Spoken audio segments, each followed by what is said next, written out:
Hi, this is Jen from SacredWaters. This is part 3 of our story so far with Oshun.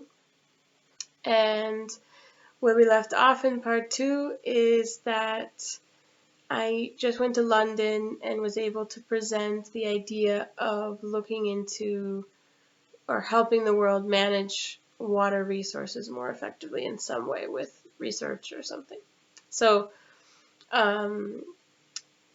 I came back to New York and I sent an email to the CEO of my division and just said, I realize, there's no answer yet about if anything's going to happen with this, but I think it's important, if we're thinking about it, that somebody goes to this conference in Sweden that I had found called World Water Week. And I was really excited about it because it was the theme. Every year the theme is different. The theme what seemed to really align with all the things that I hoped for, which is that, if we do something, we do it in a good way, with integrity, and not just for a commercial reason. So there is a whole conference of people in the world who think that too, and it's like 4,000 people. They go many places together, I think, but the main event is in Sweden, and it was coming up, and I'm so grateful to the person I wrote to. First, they said, yes, of course, you can go. So I got to go to Sweden to this conference, and many things I learned. It was very valuable from the project perspective, but the part I want to tell you about is one spiritual thing that happened. So on the last night, the second to the last day of the conference, they have a dance. And I really thought this was like silly. Like, I didn't think that I wanted to go to a dance at our age and in a business setting, and I didn't know if this was just a European thing or what, but it felt like, I don't know, junior high homecoming dance, and I didn't want to go.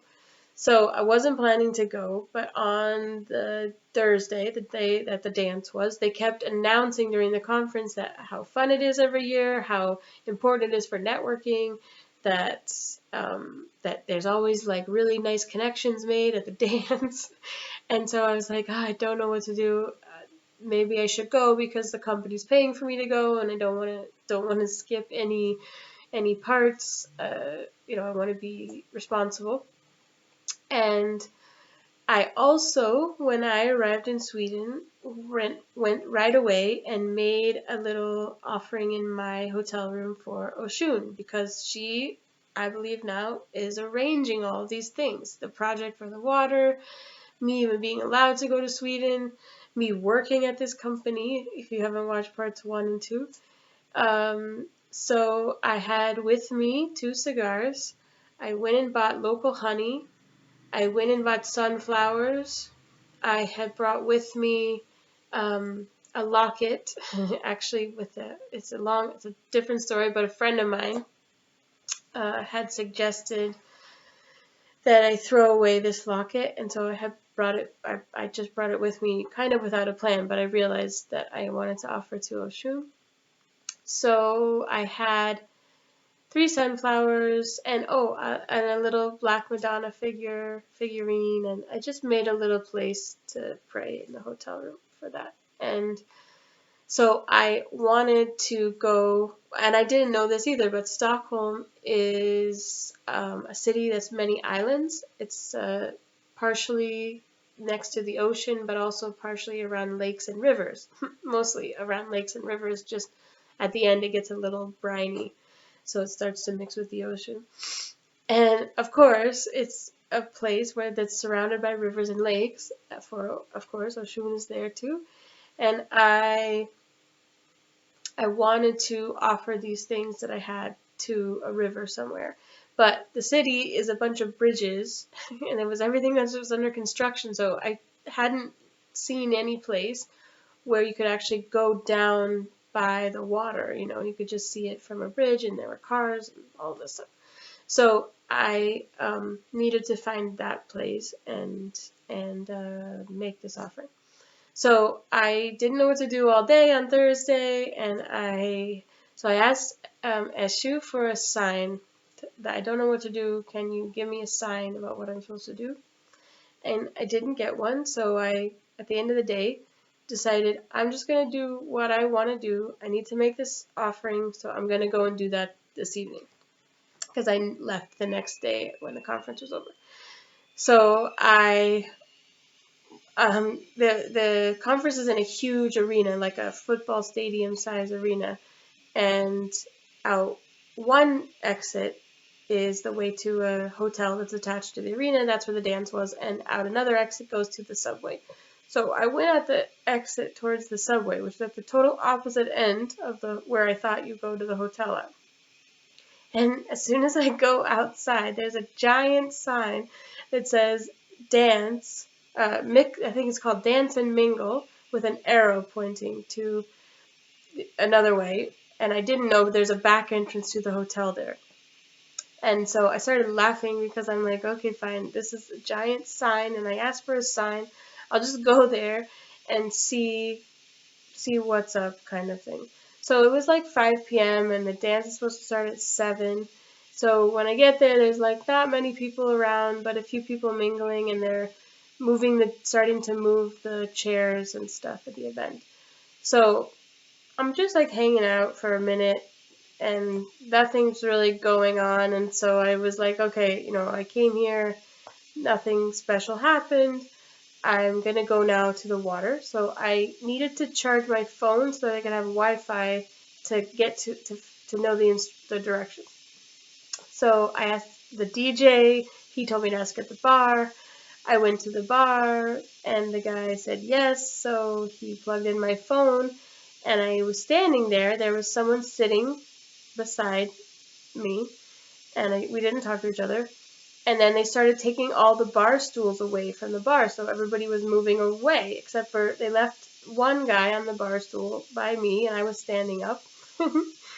And so after a little bit, he noticed my lanyard that said World Water Week.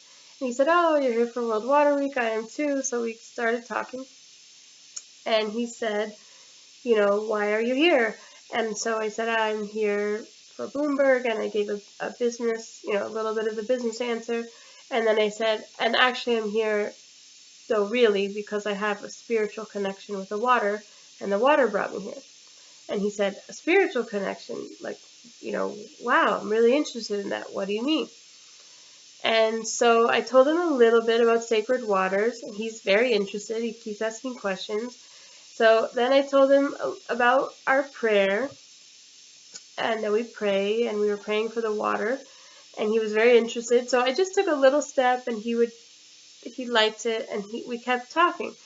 And eventually I said, there's a goddess Oshun in West Africa that we were honoring, and she represents the fresh water. And so I told him the whole story eventually. And when I got to the piece about the project and explaining about Oshun a little bit, he just stopped me and said, I have to stop you. I need to tell you something about my story. And I said, please. So he said, I'm from Liberia, and I was a refugee, and I fled Liberia during the Civil War. I went to Australia, and I, basically have my family there and lived there.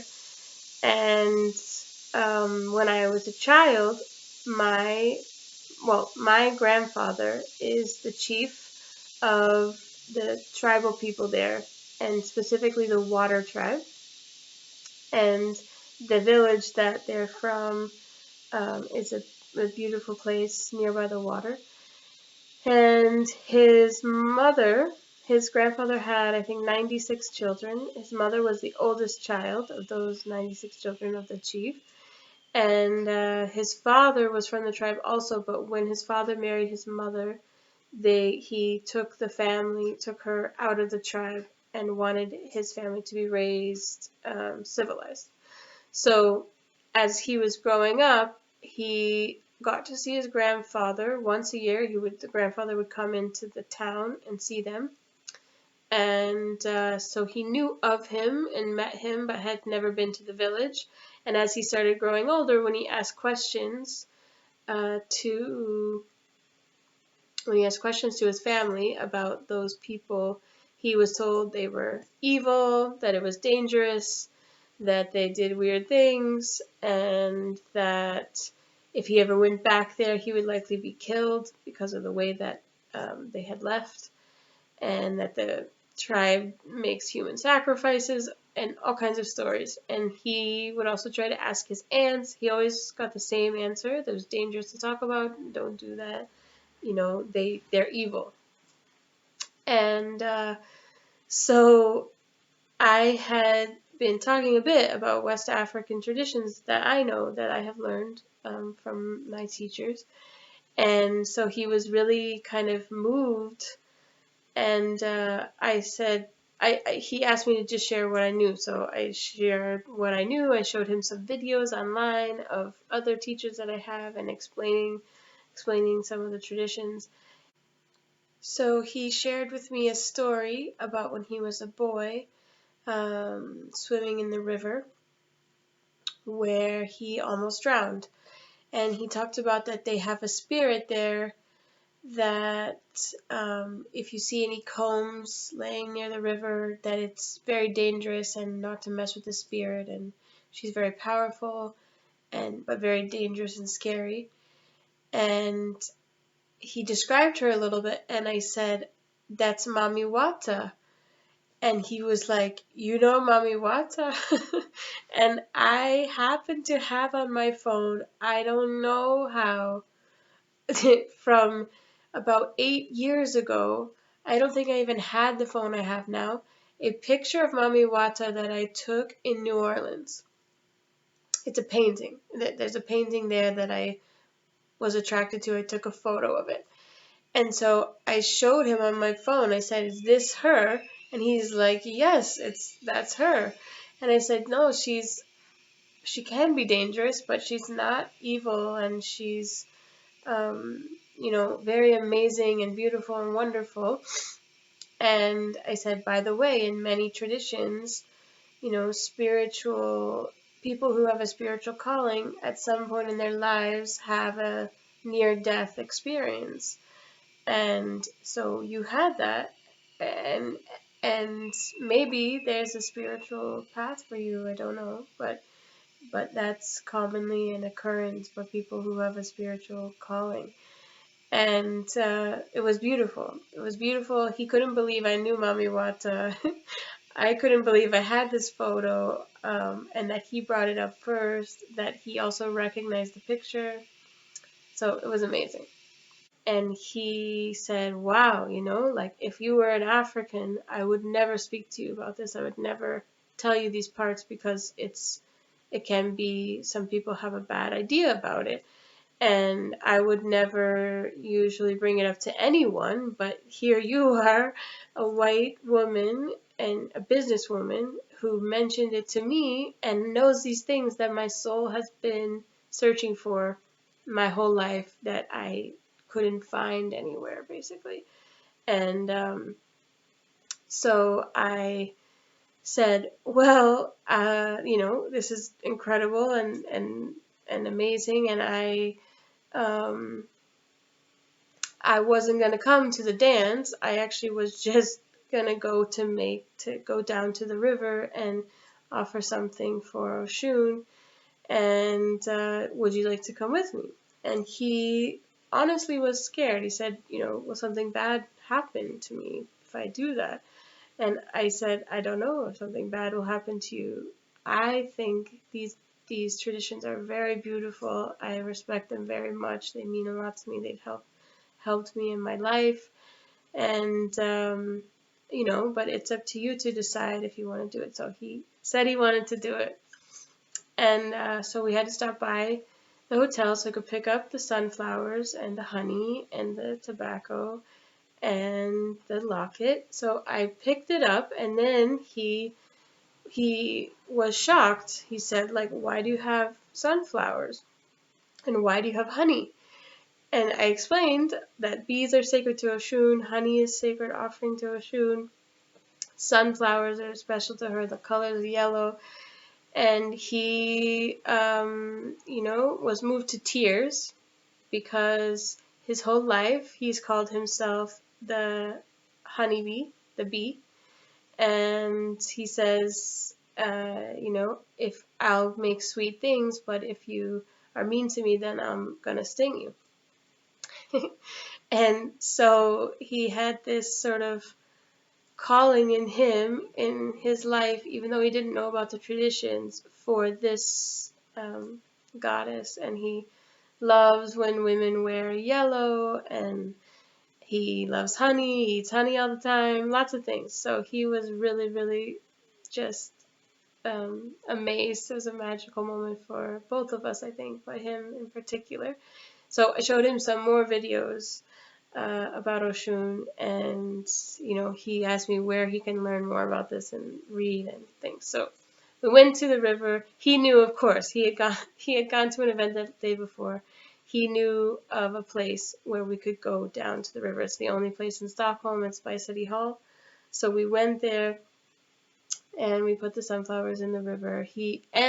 I had two of everything. One of the sunflowers I took with me in my bag one day, and it got old, so I didn't have that one anymore. So I had two sunflowers, two cigars, and a thing of honey. So we each had exactly the same actually to offer. It was beautiful. So we did that. And we talked. We both left the next day, but we talked a little bit later after we made the offering, and it was just incredible the position that we were each in, and to find each other, and for me to be able to share the traditions of, not the exact ones, but some of the traditions of his people with him being the heir to be the chief of the water tribe. And so he agreed, or his plan anyway, is to go and visit the village for the first time sometime soon. And his uncle, who is currently leading the people, sometimes talks to him. And anyway, he indicated that his uncle was going to be so happy. So I imagine that this is going to be a beautiful homecoming for the heir, the chief, to be chief of the water people.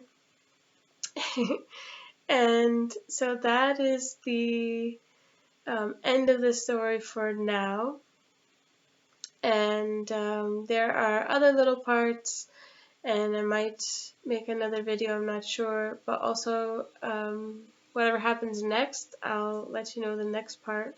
But that's where we are in the story now. And I don't know what's going to happen about the project.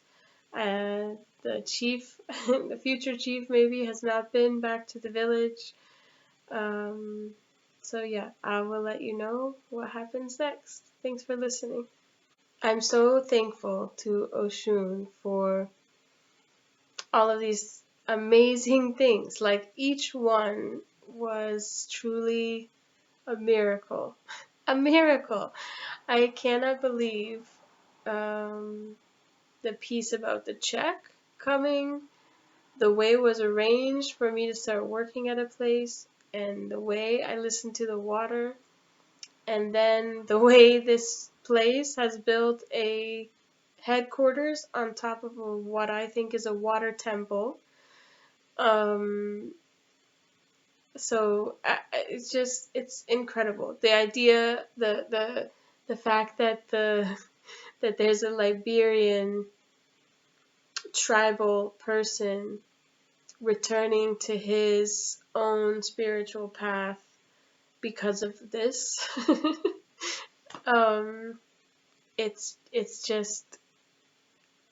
It's unbelievable, and I give all of the praise for that to the water, to Oshun. And I think I just really am grateful that we prayed for her, and I understand that praying for her meant that we received a mission, maybe, I don't know, something to do. Like if we're going to pray for her, then we have to be part of the answer to that prayer. And I gladly accept that. I'm so grateful, and this is such a beautiful journey already. I can't wait to see what's coming next. I don't think it's gonna be easy, but I am just humbled and in awe and excited about life, and grateful to my ancestors, um, to all of the spirits who are helping about this path. Grateful to my teachers. I'm grateful to everybody who is supporting us, and I hope that I just hope the story continues, and I hope you are a part of it.